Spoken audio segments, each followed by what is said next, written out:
Hey everyone, be sure to visit my website, www.saracarter.com, for my latest reporting and stories. And guess what? While you're there, be sure to sign up for my email list so that we can stay in touch.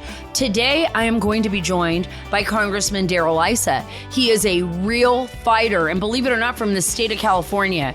Here's somebody who was in Congress, went out of Congress, came back to Congress, thank God, and is really doing the job that our lawmakers need to be doing. And like I say, I will bring those congressional members on the show and have them tell you in their own words what they are doing to combat the bureaucracy and the swamp in Washington, D.C. And now that we have a new Congress, right now that the GOP is in charge, we're really going to hold them accountable. We're really going to hold Kevin McCarthy accountable and everybody else. You know, the speaker is making lots of promises. We're going to talk to Congressman Issa about that.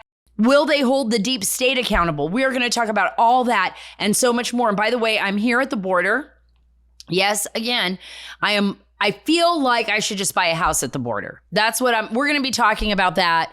We're going to be talking about my trip to El Paso and the president's first trip to the border, where he didn't even really go to the border.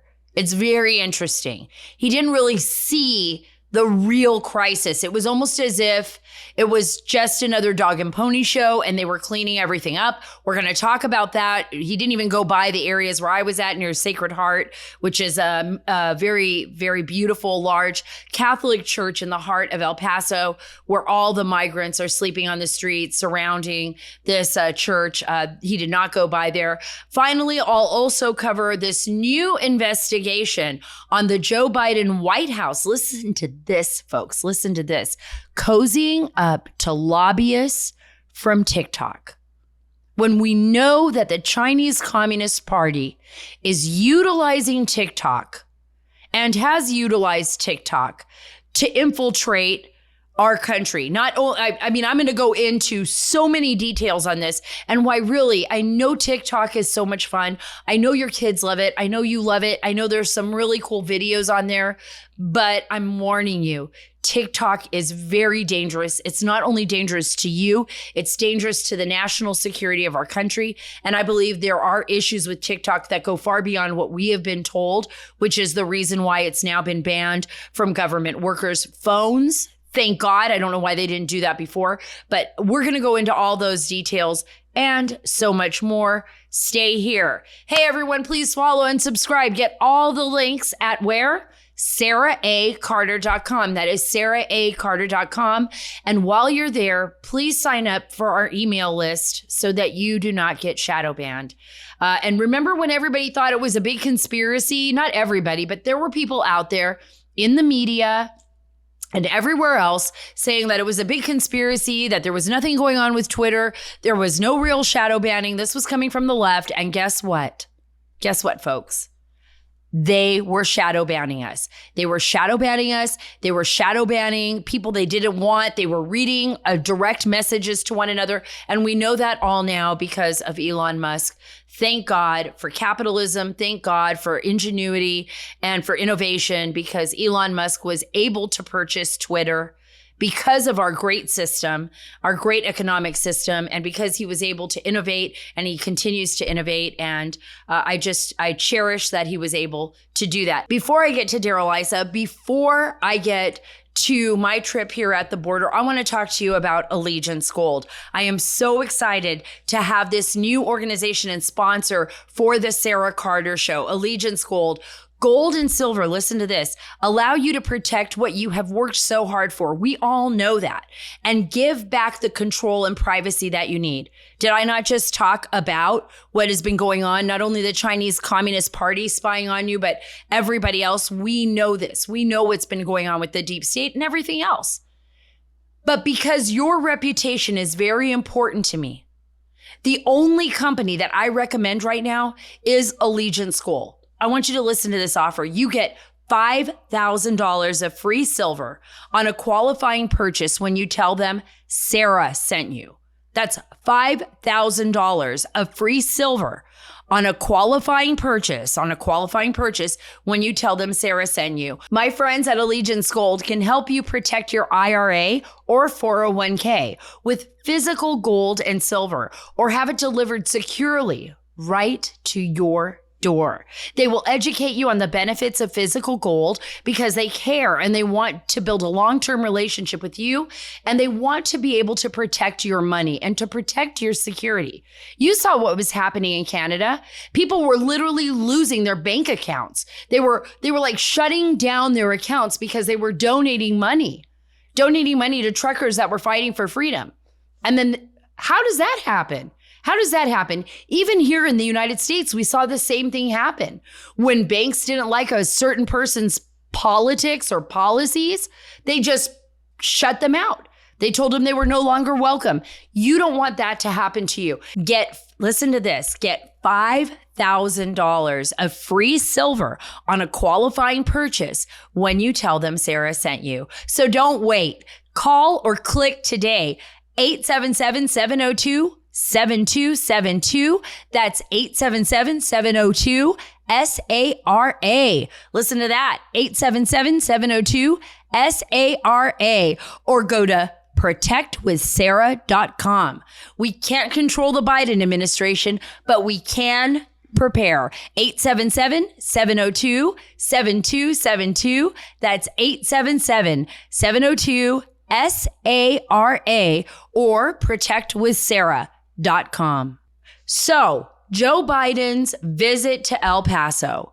Eventually it had to happen because he was literally the White House, the administration, the president himself scrambling because of the heat that they were feeling from the public because they failed to do what they needed to do, which was just even visit the border. But I want to tell you guys something. They didn't want to visit the border. They were forced to visit it. It was a very well-structured, limited visit that Biden had here in El Paso. So while I was on the ground talking to the migrants, many of them from Venezuela, many of them as well from Honduras, Guatemala, at least around the Sacred Heart Catholic Church in downtown El Paso, Biden was coming in. So I'd been on the ground all morning. I'd come in from Florida. I'd been in Florida. I flew in, came in, been on the ground all morning during Biden's visit. And then I could see Air Force One coming in overhead.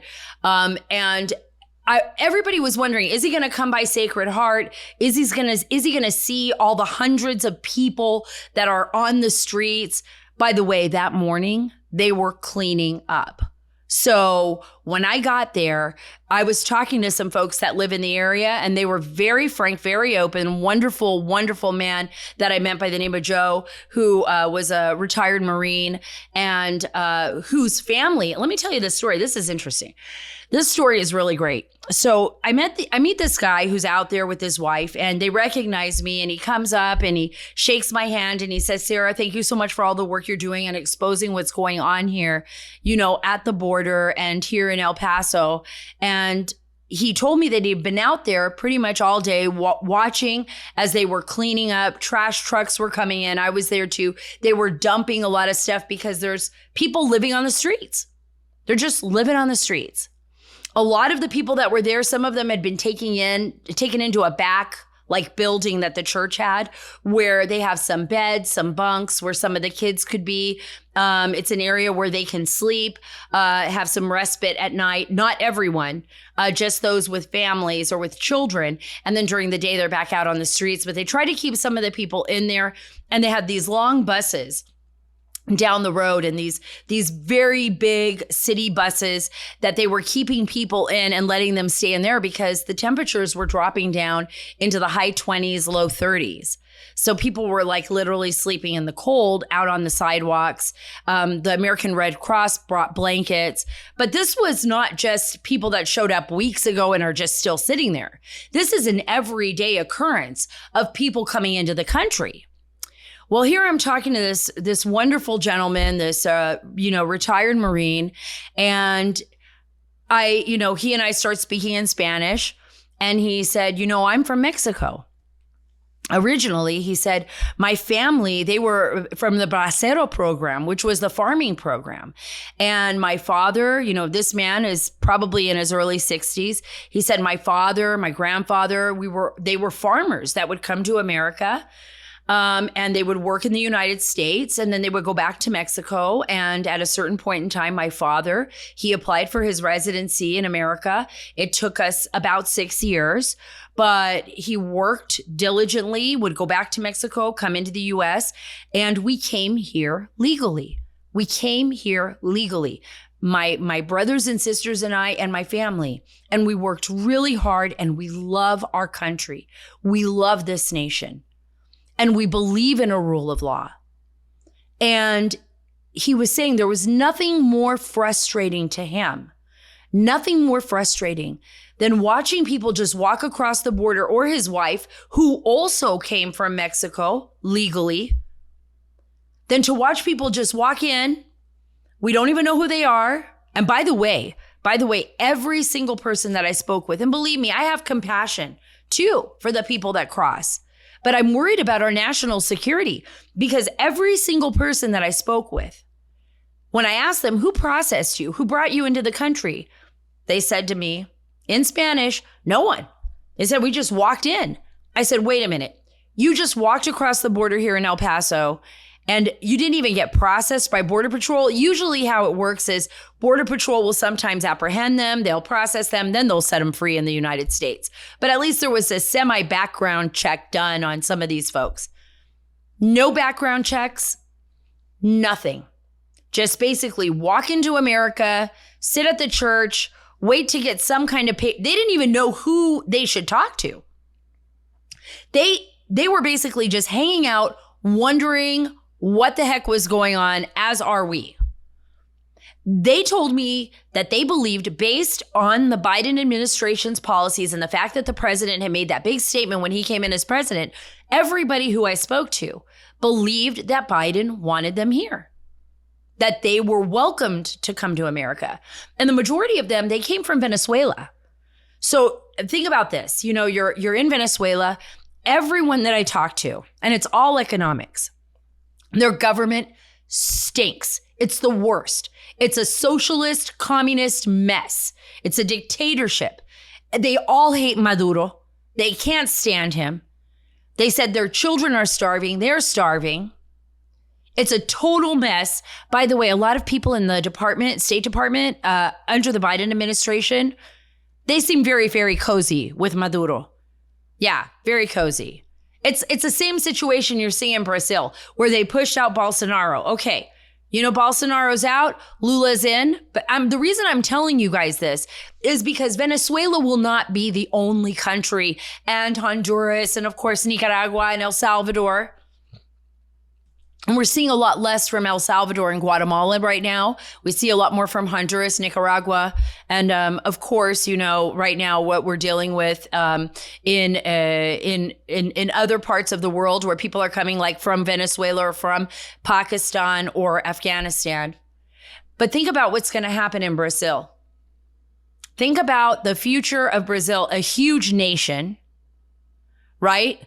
Now being run by communists. Really, literally socialists. He's a socialist. And how the economy is going to turn on them. It's already not so hot. Imagine what's going to happen. This is never going to stop. This is never going to stop.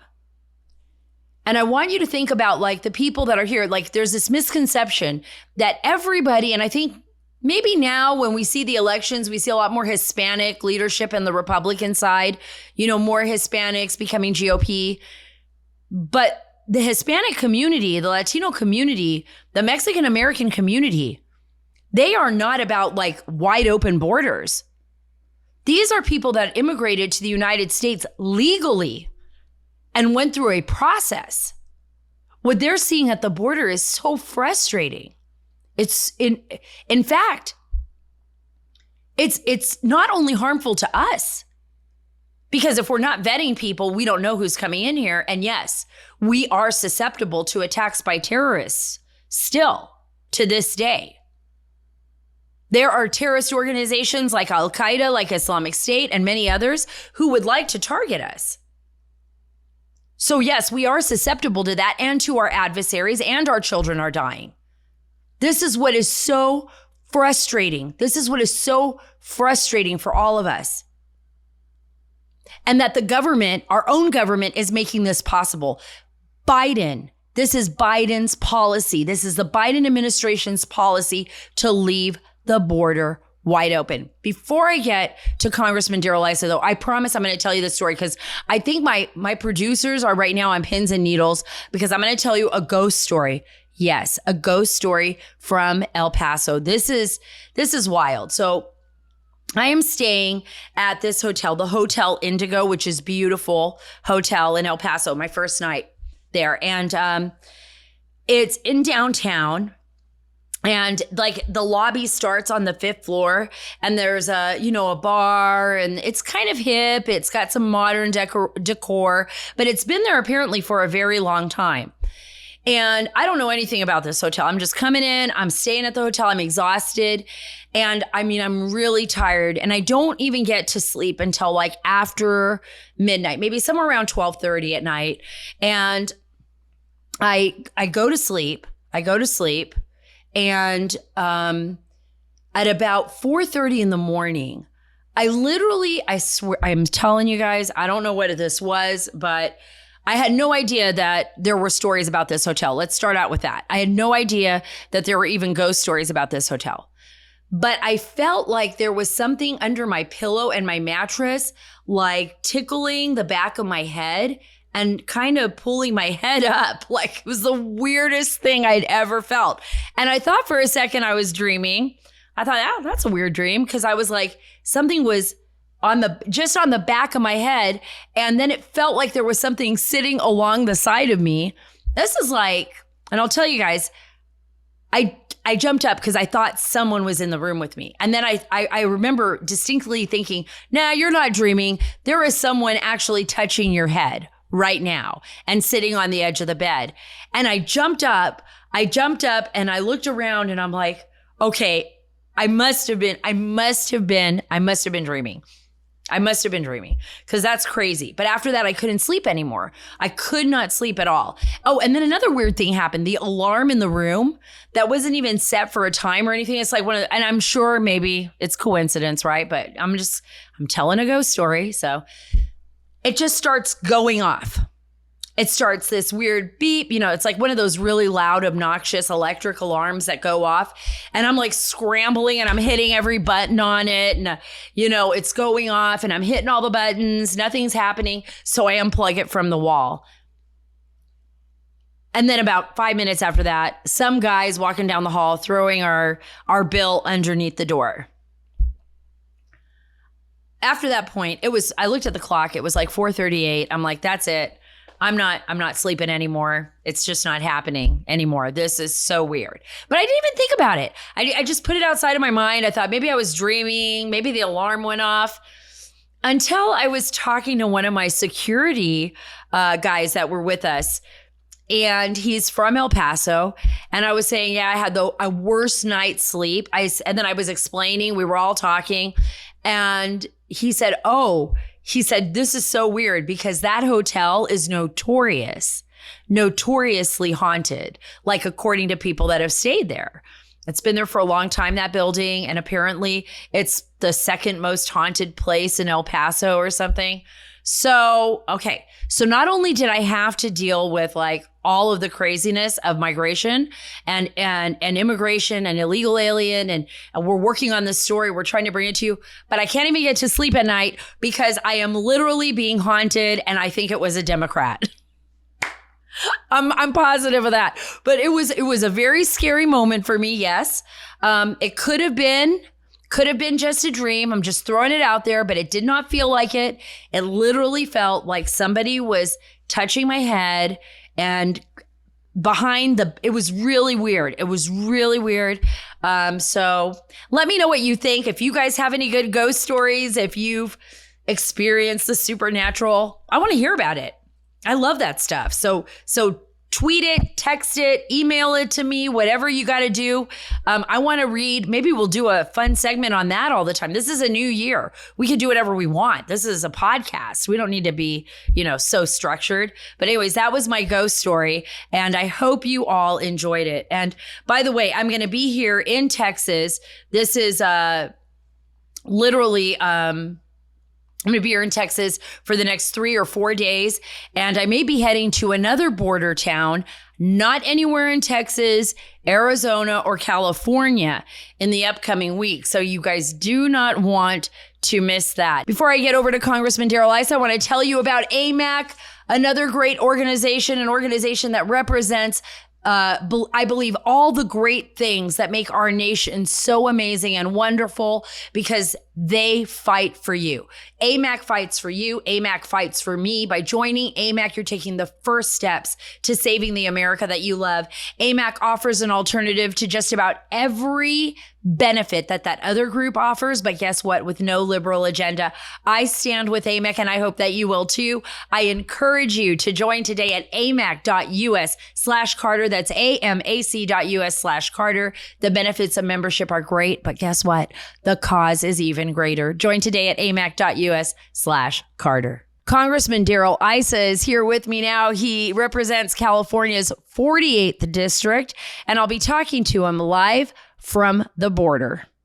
Okay, the border is in San Diego. That's right. Okay. I got 147,000 pounds of meth and fentanyl and a little bit of marijuana just from the last year there. That's absolute. Yeah, I know other people think they have a border, but where do you think the first fence went up? The very first fence. Right. Right there in San Diego. You better believe it. Congressman Duncan Hunter Sr., got a bunch of reservists to do it on their summer duty. Wasn't that with the old aggregated, they brought it in from Vietnam era steel, that they had put up there? That was the original border wall, right? Exactly. It was literally landing pad stuff from aircraft that had already been used. No, it started off hokey, but it worked, and the rest is history. Well, I'm just going to keep this going because I'm keeping that in because that is important for this podcast and for our listeners to understand how long this has been going on. And you have seen this in California. We've seen the border crisis there. And let's just talk about that amount of fentanyl. That is one of the biggest issues here, too, in Eagle Pass and along the border here in Texas is the enormous amounts of fentanyl that are passing through the border that they never get. They never are able to confiscate that because it's passed through while many of our Border Patrol agents and our DPS officers are actually handling the influx of migrants that are coming in. And we saw that this morning, too. We saw it with the number of people that were making their way across. How serious of an issue is it for your constituents and for the state of California, for our country, that this fentanyl crisis has just burgeoned over to the point where we're seeing so many of our young people die? Well, as you see, 100,000 people die last year as a result of fentanyl. What you realize is much of that fentanyl only got there because the border was open. And particularly, as you were saying, the Border Patrol are being, they're being nannies and they're being forced to be Uber drivers.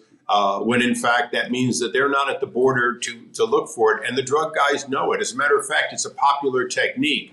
Move a group of, quote, migrants over, and as soon as they sweep them and leave, come back over with the drugs, even a truckload or a boatload. We find it constantly. Some of it gets caught. I mean, we catch thousands of pounds of it, but it's a fraction of what's coming over. And the same is true when it comes to human smuggling. Right. I was there when we were fortunate enough to catch a group of one woman, quote, leader, one coyote, and 9 underage young women. And they were being brought over, but they were being brought over only after a rush of other migrants had come through that had swept away most of the Border Patrol. And we happened to be there touring the border and called the Border Patrol. and they were able to catch them. But it was very clear this were young girls for human trafficking. Let's talk about that. Today, I brought a young lady in from Mexico City who was rescued from a trafficking organization. She had been literally, her name is Carla Jacinto. I am allowed to say her name. She is an advocate now for children all over the world. She was molested at the age of 5, sold into trafficking at the age of 12, spent the next 4 years of her life in a horrific, unbelievable situation where she was beaten with chains, sticks, sold to the highest buyers. Her life was almost over until she was rescued. And she talked very vividly and candidly with lawmakers, Congressman Issa, about what was happening to her, about people buying her, not only overseas, but in the United States, other girls that worked with her, that some of them were killed, that they never returned. This is a nefarious, evil business, and our administration is allowing it to continue, and they perpetuate it by keeping the border open. Am I wrong or am I right? No, you're absolutely right. You know, it's sort of amazing that the Immigration and Naturalization Service exists to figure out who should come to the United States and how, and through an application and a background check process. We've given that over to the cartels. We've given that over to the criminal syndicates. They are making those decisions. They're making them based on who they're selling into prostitution. They're making that decision on who will carry drugs with them when they come in.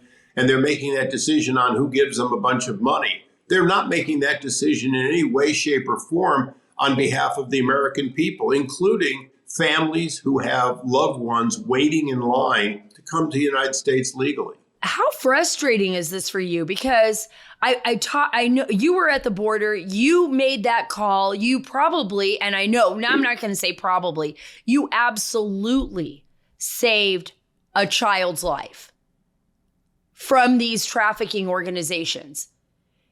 How serious of a crisis is this when our own government is refusing to take responsibility for the job that they have to do, which is protecting first and foremost the American people and not perpetuating criminal organizations or allowing these criminal organizations to get so vast and so big that maybe one day we won't even be able to control them ourselves? Well, before we can't control them, it's clear that Mexico won't be able to control their government. Right. The hold in many parts south of us, including Mexico, that the cartels now have because of the vast amount of money and the ability to bribe, corrupt, or intimidate not just law enforcement, but elected officials, is already having an adverse effect on those countries. So we're destroying the countries to the south of us. And I think particularly for the millions of Americans who have family and loved ones who are waiting in line to come here, they should be the most angry. Our immigrant community, who very often has a family member, even a spouse, waiting outside the country, they should be furious that 5 million people have come here by the cartel's decision, and only less than 1 million per year get to come here in total as a result of a legal immigration system. When the illegal system exceeds the legal system, you're not just broken, you're corrupting here and around the world the process. Absolutely. You know, Congressman Pat Fallon actually introduced articles of impeachment against Alejandro Mayorkas earlier today. How would you vote on that matter? What do you think about that?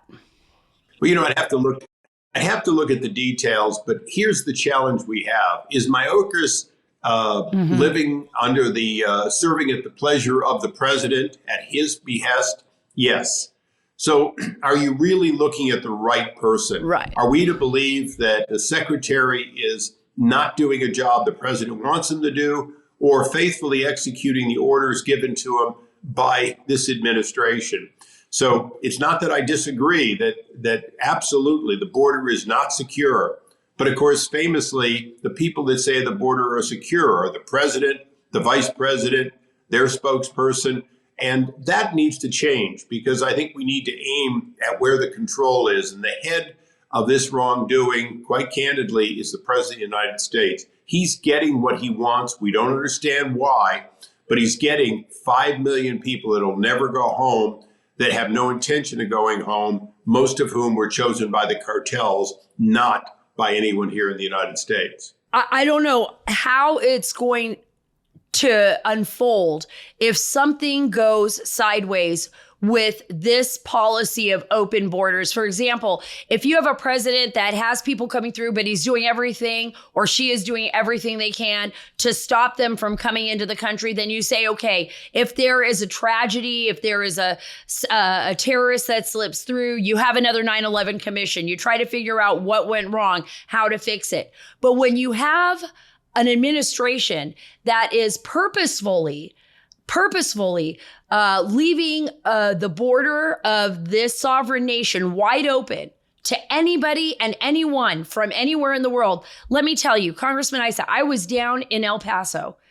I asked every person that I spoke to, most of them were from Venezuela. I asked them, who processed you when you came into the United States? And they said to me, what do you mean? And I said, well, who did you first turn yourself into before you ended up at Sacred Heart Catholic Church? They said no one. They said this time we all came through, they called the hole, which is a hole, an area that's open that they could slip through under with a fenced area there in El Paso, an area that's wide open. And they said we all came in, no one stopped us. We don't know what to do. Some of them were angry. They felt that President Biden had they felt that they had received a message to come to the United States, that they would be helped. And they were like, where's President Biden? We heard he was here today. Is he going to come talk to us?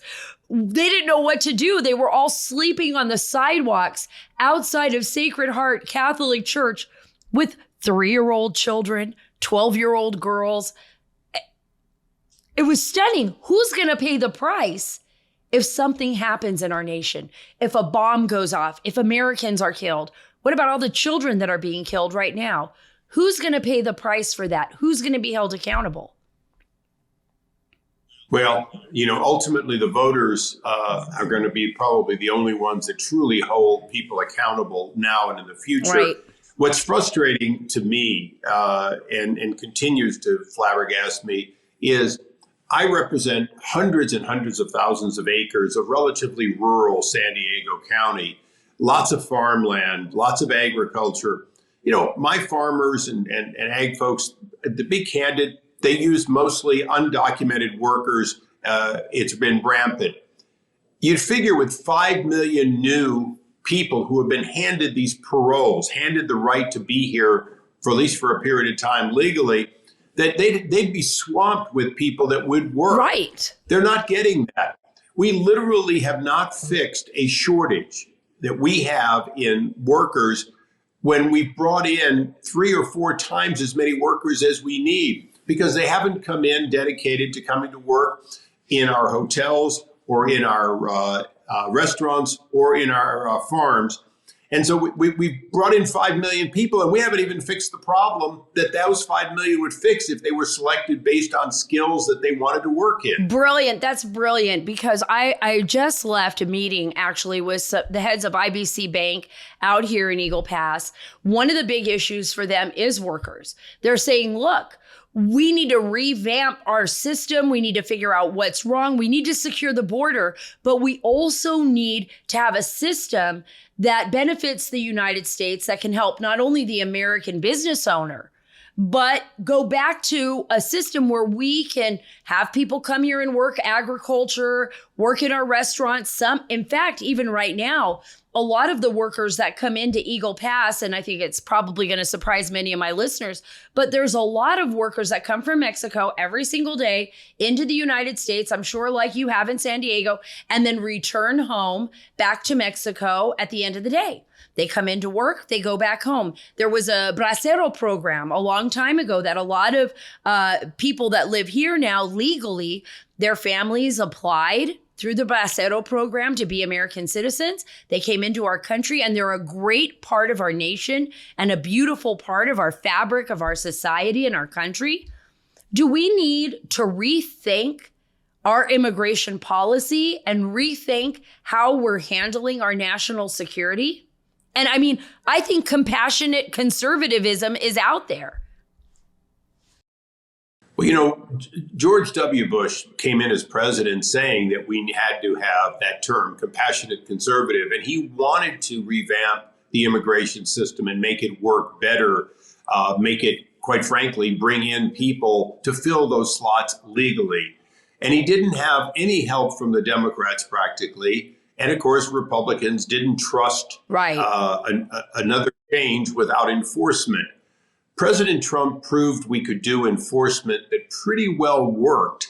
And we really were on the precipice of doing a new immigration system that would be much more like you or I would do if we were running a company and hiring. Correct. You'd say, well, what are our shortages and how do we fill them?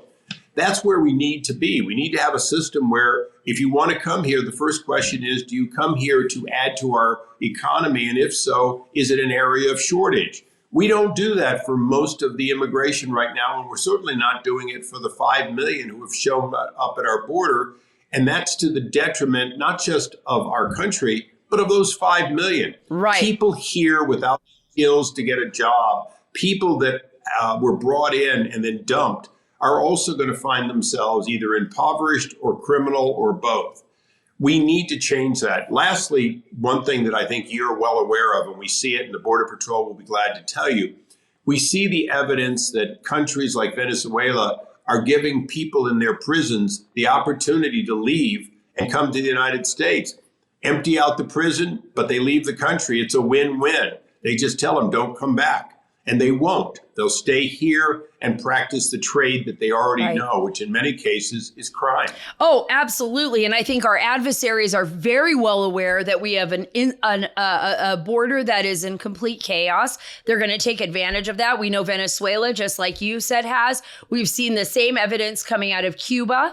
We're seeing it in other areas of the world, and we see China taking advantage of this system.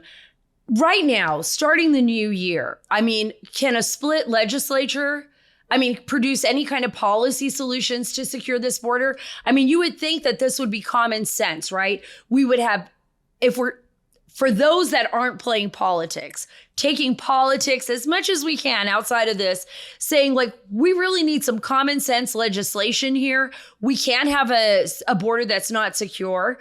We can't have children being trafficked into our country and losing their lives. And we certainly can't take the risk of having terrorists enter our country through a chaotic border only to murder Americans. I mean, could there be some common sense solutions?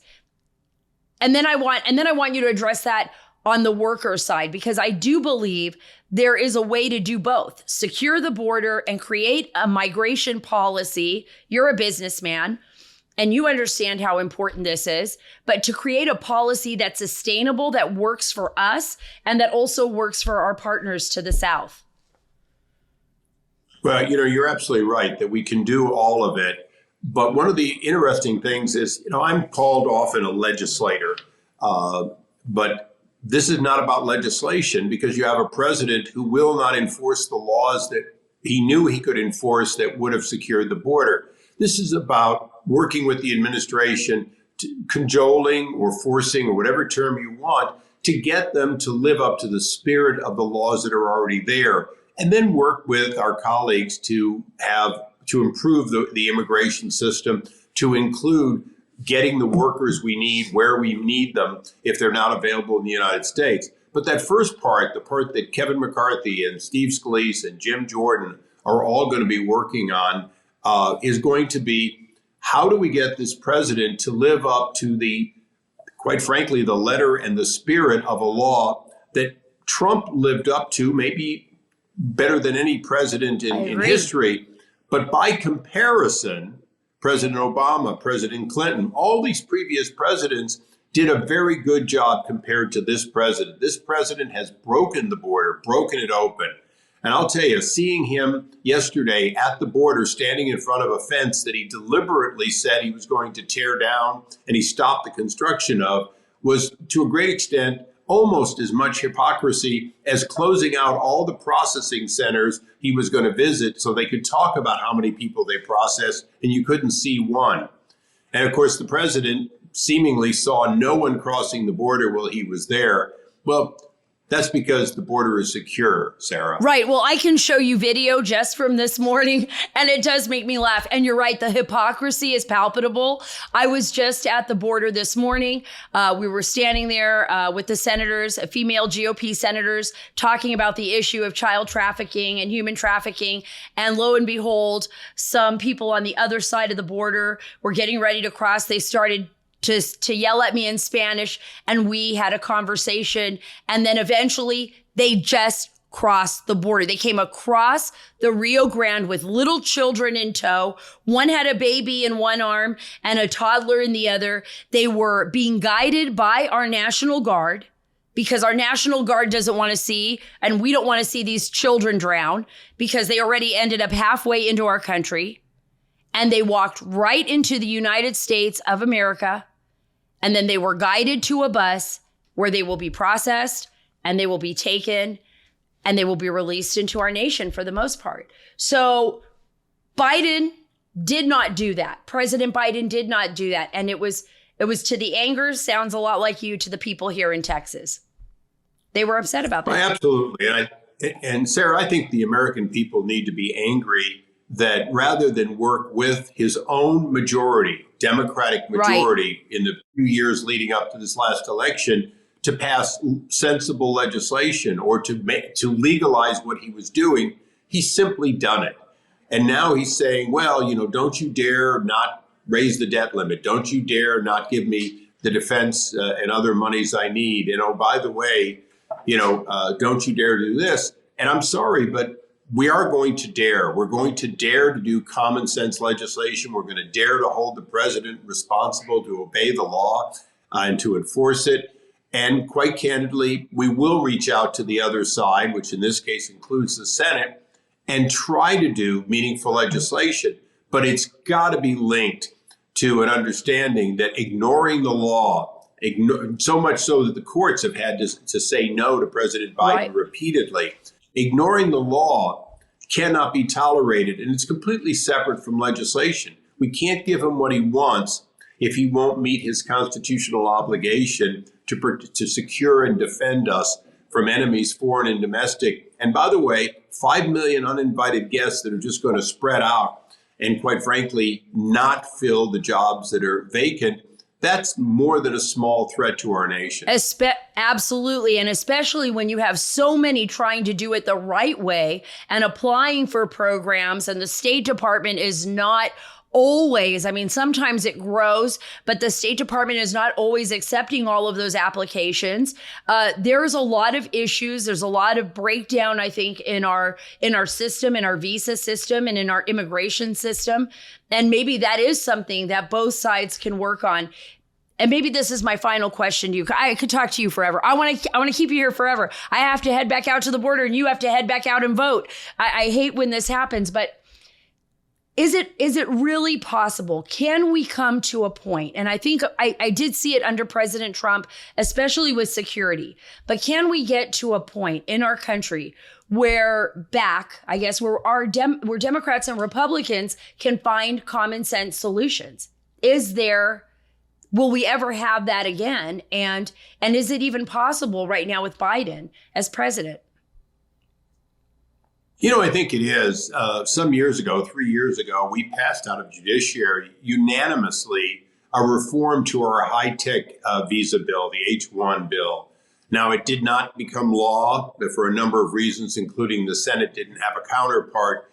But it was clear that Republicans and Democrats could agree that if you've got a certain amount of slots for high-tech workers, it should get the best and the brightest into those slots and not be used for people who displace Americans who already can do the job. It should go toward those shortages. So there are areas we can work on. One of them we clearly could work on would be an effective guest worker program, one that helped people come here and make money, but kept them rooted in their home countries so that they could take the money and the skills they get here and go back and improve the very countries we say are so troubled. So there's a lot we can do, but we can't do anything if a president and his cabinet are going to ignore the law and ignore their obligations. we could give the Department of Defense more money, but if they weren't told to go defend our nation, what good would more money do? The same is true with the Border Patrol and ICE. They're demoralized, their numbers are dropping. But even if we increase the numbers right now, would we simply be increasing the Uber drivers, taking people to their ultimate destination? Exactly. We need to have them allowed to do the job that they're begging to do, which is secure our border so that people get here and, in fact, pharmaceuticals get here only if they're legal. I absolutely agree with you. And I could talk to you forever about this. And I think that you brought up such significant points. And we can't do anything unless we can do both. We have to secure the border and we have to find better solutions at the same time. It really is not that hard, right? It's really not that hard. It's not one or the other. It's both. It's a comprehensive approach to a really dangerous and complex problem. Thank you so much, Congressman Issa, for being with me here from Eagle Pass on the border. And I know you're doing all the hard work there in Washington, D.C., and I appreciate you taking that time.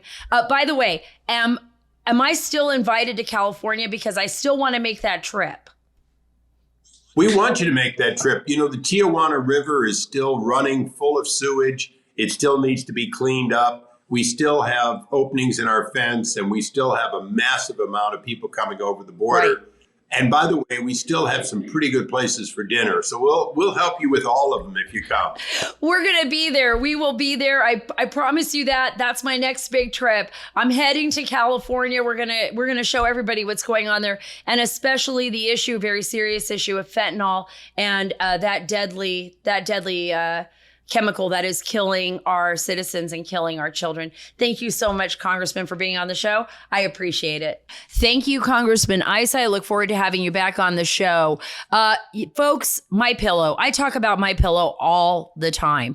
Why? Because I love this company. I love the brand. I love the fact that Mike Lindell cares about America and American products. So I want you to shop the New Year specials, right? This is the New Year specials 2023 event for the Giza Dream Sheets. Listen, $29.98. Giza Dream Sheets. You can't even beat that. You can't get that anywhere. This is a huge special directly for Sarah Carter listeners. I want you to do this. It has a 60-day money-back guarantee, a 1-year limited warranty. Nobody's going to give you that. Go anywhere in the mall, you're not going to get that.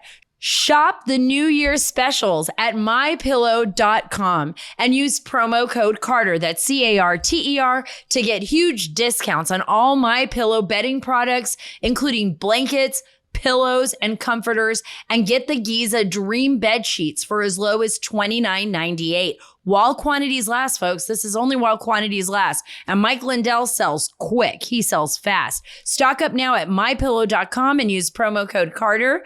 Use promo code Carter for the New Year's specials. mypillow.com, promo code Carter. Folks, this is a big story. This is really important. I want to leave you thinking about this because I have over and over again, even when I've done the Dark Wars podcast and I'm working on our 4th episode coming up, and exposing what is happening in our country at the U.S.-Mexico border, the lies, the disinformation campaigns, what China has been doing, what the Chinese Communist Party intends to do, how they're purchasing land in our country, and how they've literally infiltrated our systems, our internet systems, our bedrooms, our homes, our children's lives with TikTok.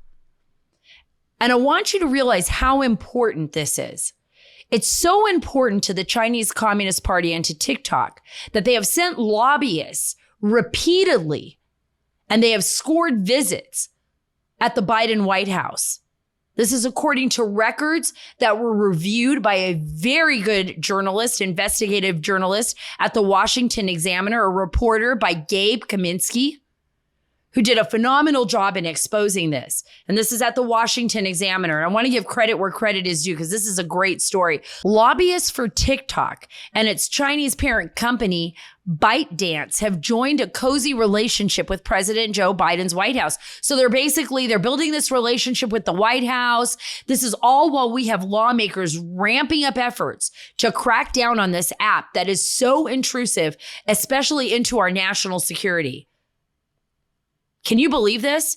All of these records Gabe Kaminsky was able to see because he's able to see on the White House record log, those are the visitors logs, who's been going over to the White House. Congress is actually mulling legislation that would, listen to this, ban TikTok, thank you, in the United States. And Biden authorized an app ban in December for roughly 4 million government devices, as more than 12 state governments enact device prohibitions. TikTok and ByteDance lobbyists have visited the White House at least 8 times between July 2021 and August 2022. Now, why would they be so interested in doing this? Well, let me tell you why. Listen to what Kara Frederick has said. She helps lead and she created the Facebook Global Security Counterterrorism Analysis Program. She did this between 2016 and 2017. She said TikTok is basically doing the dirty work of the Chinese Communist Party. And the reason is national security experts actually sounded the alarm over TikTok and admitted in December 22 that ByteDance spied on American journalists. So for all the journalists out there that think it's fun to have TikTok, that think it's awesome to, have TikTok on their phone, think about what they are doing when the Chinese Communist Party is literally using TikTok to infiltrate your phones, because they can do that. That is what is happening. And they're watching you and they're building dossiers on you. This is how communist governments work. And this is how their spy agencies work. China's government owns at least 1% stake in the Beijing-based ByteDance, which is basically a part of TikTok. And I think a lot of people thought that when China kind of backed away from TikTok for a bit, that it would be a lot safer. Well, it hasn't been. We've had Gordon Chang on our show many times. He's an expert on China, expert on the Chinese Communist Party. He's somebody that I think everybody should be listening to. And of course, I'm going to bring Gordon Chang back on to talk about this in detail. But he warns about this. He warns what the Chinese Communist Party is doing and how it is a threat to our government. So I think it's important. I know your kids love it. I know your kids want to make these cool videos, but this is really dangerous. And I know you want to make them too, because a lot of adults are on TikTok.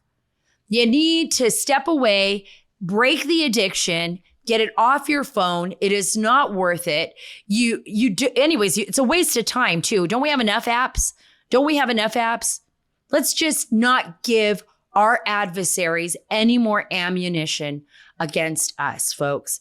We have to be part of the solution too. We can't just rely on nincompoop over in the White House right now to take care of everything for us, because obviously, he's not going to. He's not going to. The Biden White House is a mess. It's going to be up to me and you and everybody else to make a difference in our country. And I'll keep saying that over and over and over again until you and I and everyone in this nation realize that it is us, that we are the government. We are what makes things happen. And if we give up our power, and if we give it up to the people in Washington, D.C., then we'll only have ourselves to blame. Follow me on Twitter at Sara Carter DC and on Instagram at SCarterDC. God bless you. God bless our great nation. I hope Darrell Issa comes back on the show. It was a phenomenal interview with him. And God bless the great state of Texas. I'm here. I'll be here all week on the border. Let's see what we can dig up. Let's see what we can find.